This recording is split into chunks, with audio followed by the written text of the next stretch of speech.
तमेव लोकशङ्करं नमामि शङ्करं गुरुं नमामि शङ्करं गुरुं नमामि शङ्करं गुरुं.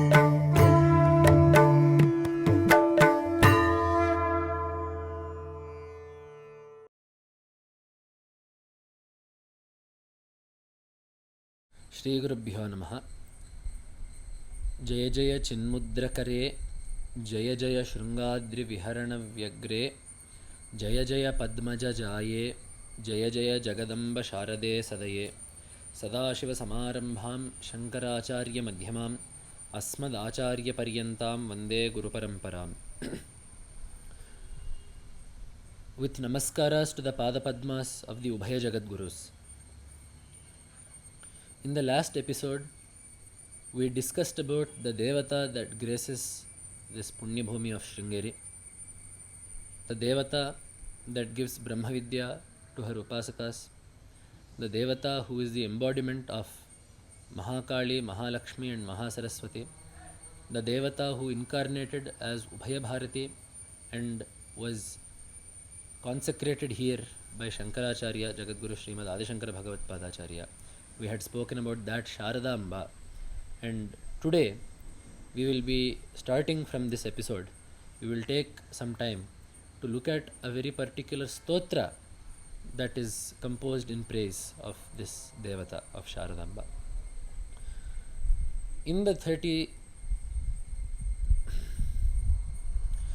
the unbroken Jagadguru Parampara that has flourished in the Dakshinamnaya Sringeri Sharada Peetha, the 33rd Acharya, renowned as Abhinava Shankara amongst Vidwans, worshipped as the very embodiment of Bhagavat Pada himself by all Astikas, Jagadguru Shri Shri Sacchidananda Shivabhinava Narasimhabharati Swami, was not just a Jivan Mukta and a Shastra Pandita par excellence, but Acharya was also a very great poet.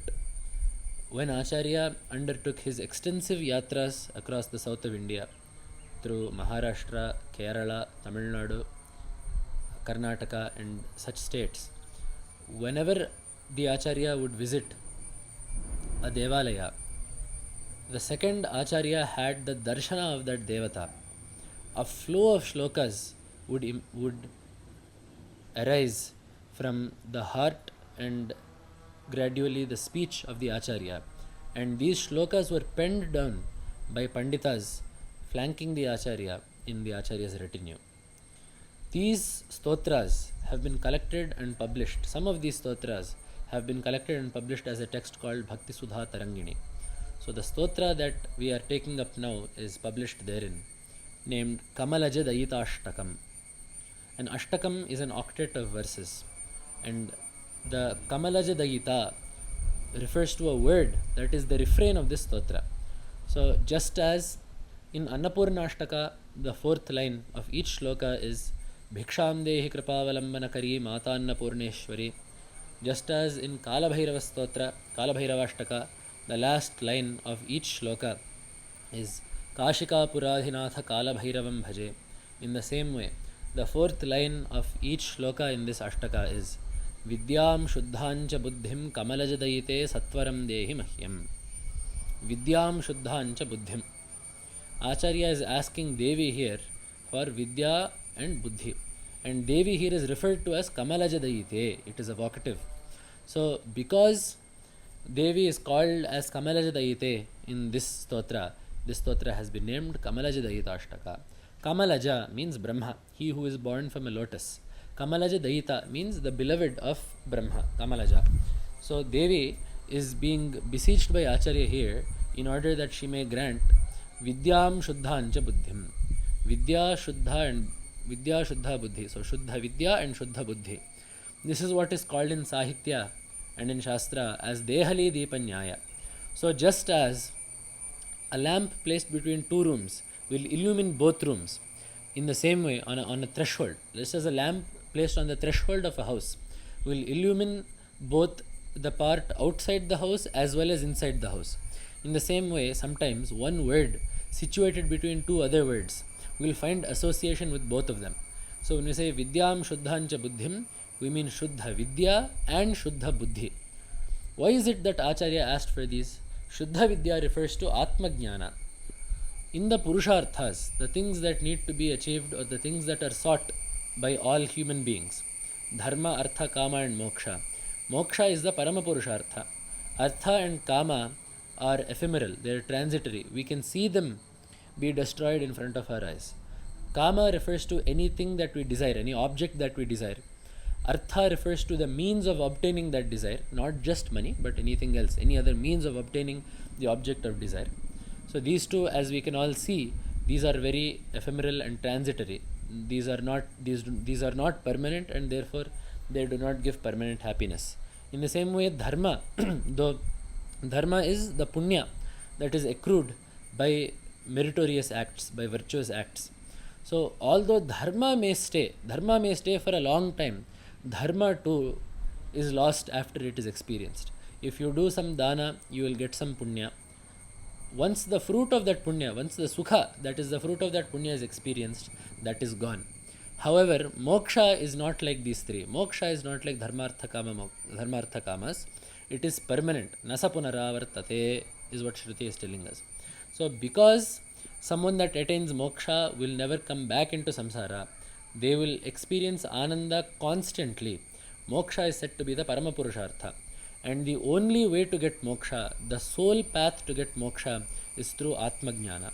That is why Upanishad says, Tamevam viditva amritatvameti, nanya pantha vidyate anaya. Only through knowing that Atma will a sadhaka get amritatva, will he get immortality.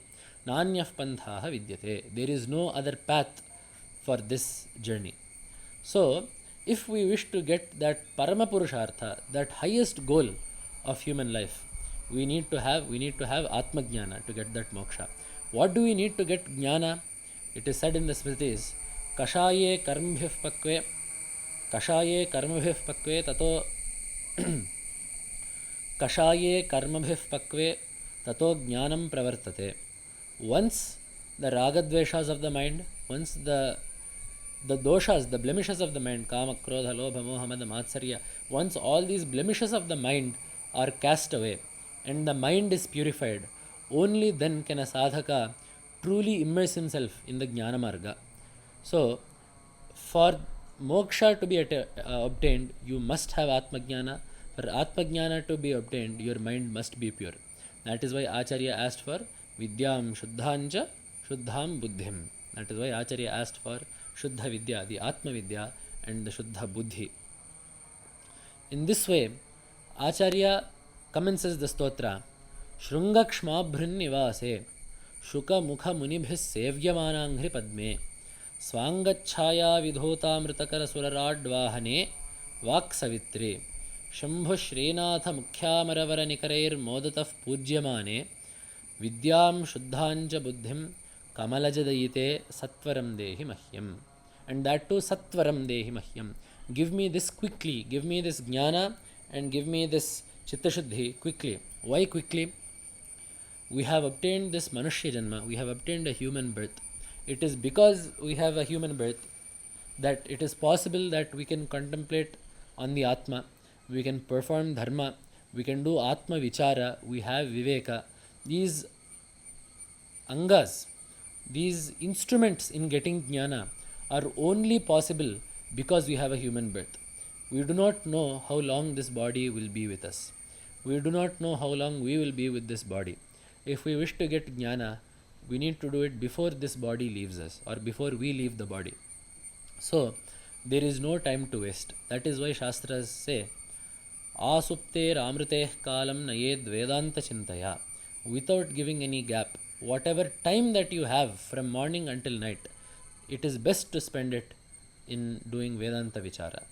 So, Acharya says, Satvarandehi Mahyam. And then Acharya is calling out to Devi in this first shloka. So, Acharya starts off saying, Shrungakshma Bhrannivase. O Devi who resides on Shrunga Parvata. Bhubhrit means a Parvata. Shrunga Bhubhrit means Shrungakshma Bhrit. Kshma Bhrit means a Parvata. Shrungakshma Bhrit means Shrunga Parvata, Shrungagiri.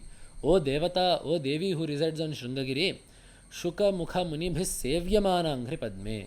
O Devata, who is worshipped, whose Pada Padmas are worshipped by rishis such as Shuka Maharishi. Why did Acharya take up Shuka Maharishi here out of the many Maharshis that we have in Sanatana Dharma? Shuka Maharishi is first and foremost a Jnani of the highest order. So if even a Jnani is worshipping Devi, what more to say about people like us?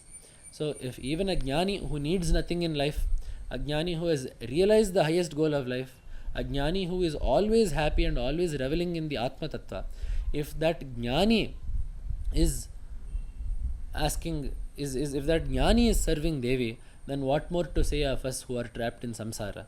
So that is one thing. The second thing is, even amongst Jnanis, Shuka Maharshi is the greatest of Jnanis. So there is one shloka in Shastra, Krishno Bhogi Shukastyagi Dripau Janaka Raghavau. There is no limiting how a Jnani will be.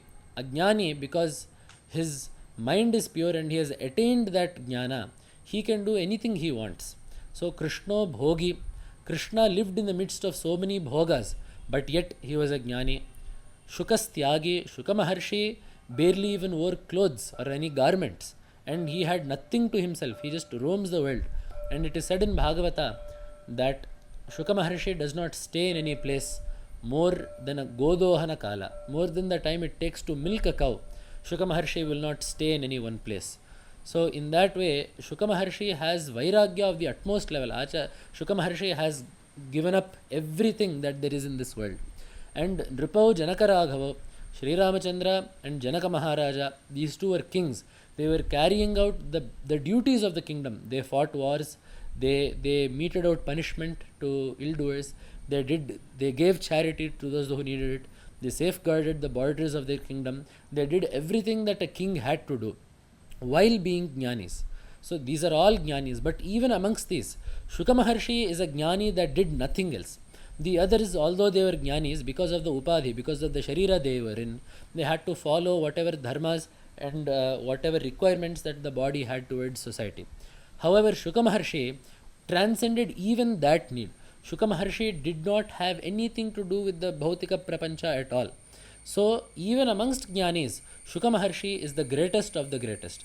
So if such a Shuka Maharshi is worshipping Devi, we can imagine the greatness of this Devata. And then the Rupa of Devi is being talked about. Swangachaya vidhota mritakara surarad vahane vak savitri.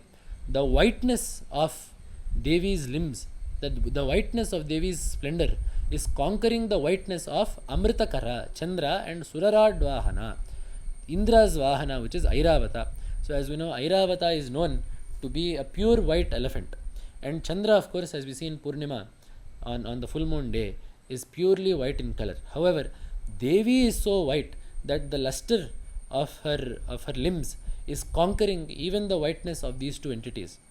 This is telling us the Sattva Guna that is present in Devi. As we said earlier, whenever Jnana needs to be given, whenever Yoga Siddhi needs to be given, whenever the Devata is sitting as a Guru Murti also, then Sattva Guna will be the predominant Guna of that Devata. And the mark of Sattva Guna is the color white. The mark of Rajo Guna is the color red. The mark of Tamo Guna is the color black.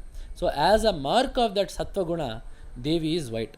If Devi is so exceedingly white, it means that much Sattva Guna is there, and Devi is equipped and ready to give us that much Jnana. So Swangachaya vidhota mritakara surarad vahane vak savitri. Devi gives rise to speech in those who worship her. They can be mute, they can be dull, whatever the case be. If they truly worship Devi wholeheartedly, they will be given that Jnana, and they will be given Vak, they will be given speech of the highest order. They will become great orators, they will become great Panditas, they will become great Vidwans. So that is the nature of Devi, Vak Savitri. And who else is worshipping Devi? Shambhu Srinatha Mukhyamaravara Nikarair Modataf Pujyamane. Devi is being worshipped happily by the greatest of Devatas. Amaravara is being worshipped by the greatest of Devatas, such as Shambhu and Srinatha. Shiva and Vishnu themselves are coming to worship Devi. Then what more to say of Rishis, and what more to say of Manushyas? So, O Devi, who is endowed with such glory. Vidyam Shuddhancha Buddhim. Please give me that Shuddha Vidya and Shuddha Buddhi. Kamalajadayite, O beloved of Brahma, Sattvaram Dehi Mahyam. So thus Acharya has started the Stotra with a quick bird's eye view of where Devi is located, who is worshipping her, the nature of her upasakas, then the way that Devi has taken form, the purpose for which Devi has taken form, and in the same way, the glory of Devi, how all the Devatas are worshipping her. In the next shloka, Acharya describes how Devi came to be in Sringeri. We will talk about that in the next episode. Namah Shankaraya. Namami